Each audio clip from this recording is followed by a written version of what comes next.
Jace Denman alongside head coach for your MSU men's basketball team, Tim Bergstraser. Coach, over the last couple of weeks, you put a couple back-to-back wins together, broke that losing streak, had a tough one against Wayne on that following Saturday that we were there covering. What can you take away from last weekend's games?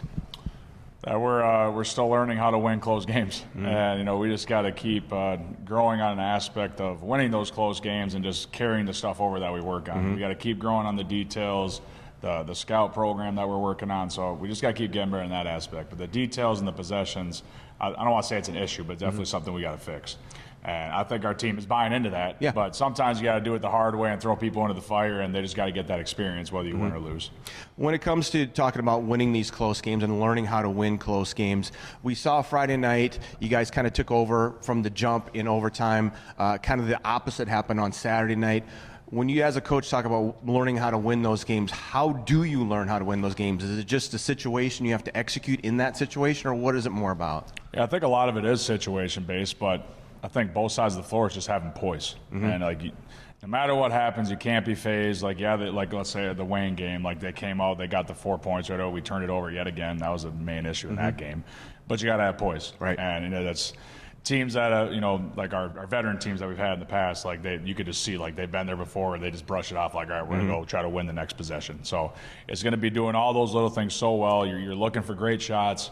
You hit your free throws. You take care of the ball. Any 50-50 ball opportunity, it has to be yours, and you got to get stops. Right. I think when it comes to a winning time situation in those close games, the team that does those categories extremely well usually is the one that wins in the end.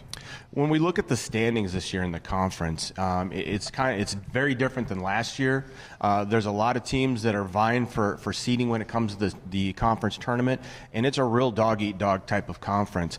Can you talk about the level of competition in this conference and how everybody is just anybody can beat anybody else on any given night? Yeah, that's exactly how it was last year. We saw the top 10 teams, they all had an opportunity to get a bid or have conversation at the national tournament, and I really believe it's that type of situation again this year. And it's just, if you don't show up and you're not ready to compete, you're going to get caught by a team in this league. And you're seeing a lot of close scores. Whether someone beats someone, if it's the high seed loses to the lower seed, it's not a surprise. Right. It's just, that's NSIC for you. So you just got to make sure that you're ready to show up and compete. And just how basketball operates sometimes. Sometimes that team's just going to play out their mind and play really well, and hopefully you just make less mistakes, and that'll give you a chance to withstand that storm. So, but it's kind of a logjam right now, in that middle especially. A lot of teams with the same amount of losses, and I think a lot of us coaches have already talked with whoever does win the league this year. It wouldn't be surprised if they had 5, 6, 7 losses, which is very abnormal to most years. But again, that just shows how dang good our level is. Absolutely.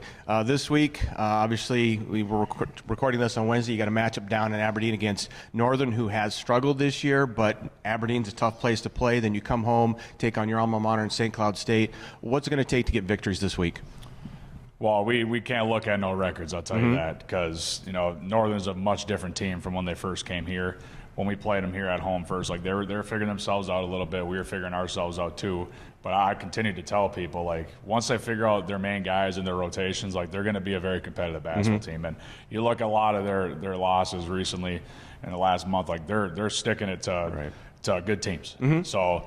And at their place, like you said, they always play well at home. They love bombing those threes from home, and they love hitting them and getting that crowd rocking. Yeah. So, it's a fun place to play. If you're a competitor, you should really be excited to play in that kind of atmosphere. But, our duty as a program and as a team is to show up and respect the game of basketball and compete. We shouldn't be worried about nothing else than that. And then we believe that should give us an opportunity to win the basketball game. So, we'll see what happens on Thursday. And then going into Saturday, it'll be nice to be back at home.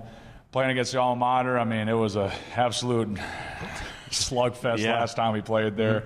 We had a ton of foul trouble. My whole starting lineup was, sitting in that first half, and we were so fortunate to leave that place with the win. We won by 2. They had a chance to win or send it to overtime on a last-second layup that they missed, but they're a very, very scrappy basketball team. They're a younger team, but, man, those guys are tough, and they play with a lot of confidence. So, I give them a lot of credit for what they're doing. So we're just going to see how tomorrow goes, and we'll roll with it from there and just keep trying to improve as a program. All right. Well, best of luck this weekend, Coach. We'll be there for all the action on Saturday when you take on St. Cloud State. So, obviously, best of luck, and we'll see you on Saturday. Sounds good. All right, this is Jace Denman for Flag Family Media with MSU head coach Tim Bergstraser.